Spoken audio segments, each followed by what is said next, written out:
Chapter 1. Did India just lose its future? India just lost the future. For 30 years, the country built its rise on one quiet bet. That millions of cheap, educated workers willing to staff the back office of the world would always have a place in the global economy. Call centers, coding, customer support, IT services. And the bet worked. India became the digital workforce of the planet. But then artificial intelligence walked in. And in 18 months, it made that entire bet obsolete. We are now watching in real time the most ambitious economic experiment of the post-Cold War era come undone. Not from a war, not from a financial crisis, not from a pandemic, but from a piece of software that can write code faster than a human, answer customer questions cheaper than a call center, and do basic analyst work without sleeping. The country that built itself around being the world's affordable thinking machine is discovering that the world found a cheaper machine. And the numbers, the layoffs, the market crashes, the rupee free fall, the graduates with no job to walk into, well, those are no longer warnings. They're the receipt. The world's third largest economy is in trouble. Foreign investors are running for the exits at a pace not seen since 2013. The currency just hit a record low. Tata Consultancy Services, for 2 decades the cornerstone of Indian IT, just announced the largest layoffs in its history, and analysts say that that's only the beginning. The Nifty IT index has crashed harder in 2026 than at any point in 17 years. State Bank of India has overtaken TCS as the country's 4th largest listed company. A swap that would have been unthinkable just 2 years ago. And the most dangerous part is that none of this is the result of a single shock event. There was no Lehman, no invasion, no oil embargo, just a technology that arrived, learned the work, and started doing it for a fraction of the cost. So let's walk through how this happened. Because what's unfolding in India is not just an economic story. It's the first preview of what the AI economy can do to a country that built its entire prosperity on the very jobs that the machines came for first. Chapter 2. How India Built a Digital Empire. To understand the size of what's being lost, we have to understand what was built. Let's rewind to 1991.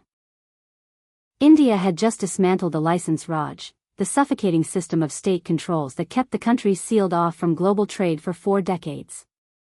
Foreign capital was finally allowed in, and a small generation of founders saw an opportunity that nobody else was looking at. 2 of them are now household names. Azim Premji took an obscure vegetable oil firm called Wipro and turned it into a software giant by recruiting English-speaking engineers at a fraction of American wages. N.R. Narayana Murthy founded Infosys in 1981 with $250 and 7 employees. By 1999, Infosys was listed on NASDAQ and pulling in over $200 million a year. Then came the Y2K bug. American and European corporations needed armies of programmers to patch decades of legacy code, and they needed them fast. India had the engineers, the English, and the willingness to work for 1/10 of Silicon Valley rates. The contracts flooded in, and by 2000, India's software exports had quadrupled in 5 years. What followed was a methodical climb up the value chain. Voice-based call centers came first, 50,000 seats across Delhi and Mumbai by 2002, handling phone support for Western telecom companies and banks.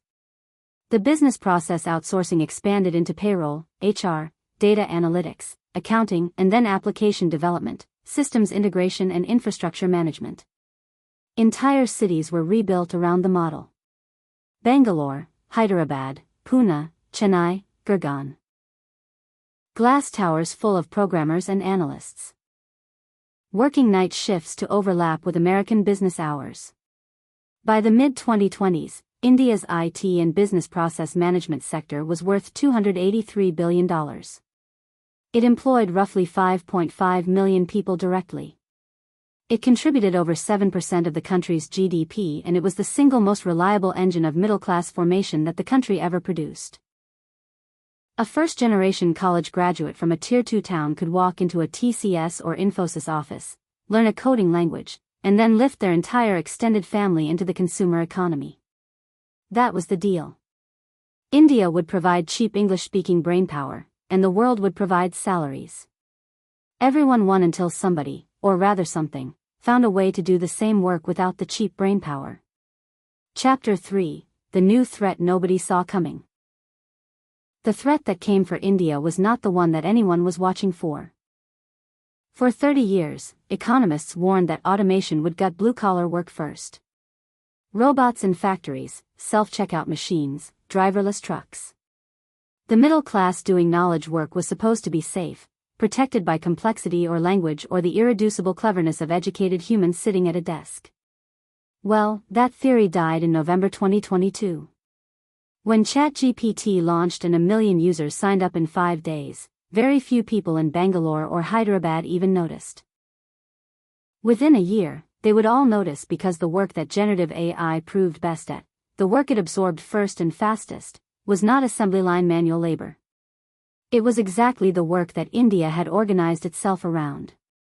Writing standardized code, answering predictable customer questions, processing structured data, drafting emails, generating reports, doing the things that a junior analyst does in their first 3 years on the job. In March 2023, Goldman Sachs put out a research note that should have triggered alarm bells in every Indian state capital. The bank's economists estimated that generative AI could expose the equivalent of 300 million full-time jobs to automation globally. 2/3 of all US and European occupations were exposed to some degree. Up to 1/4 of all current work could be done entirely by machines. The most vulnerable category, office and administrative support. Then legal. Then engineering. The least vulnerable, construction and physical maintenance. Again, construction and physical maintenance. The jobs that are most exposed are precisely the jobs that Indian outsourcing was built on. The jobs that are least exposed are the ones that India never specialized in.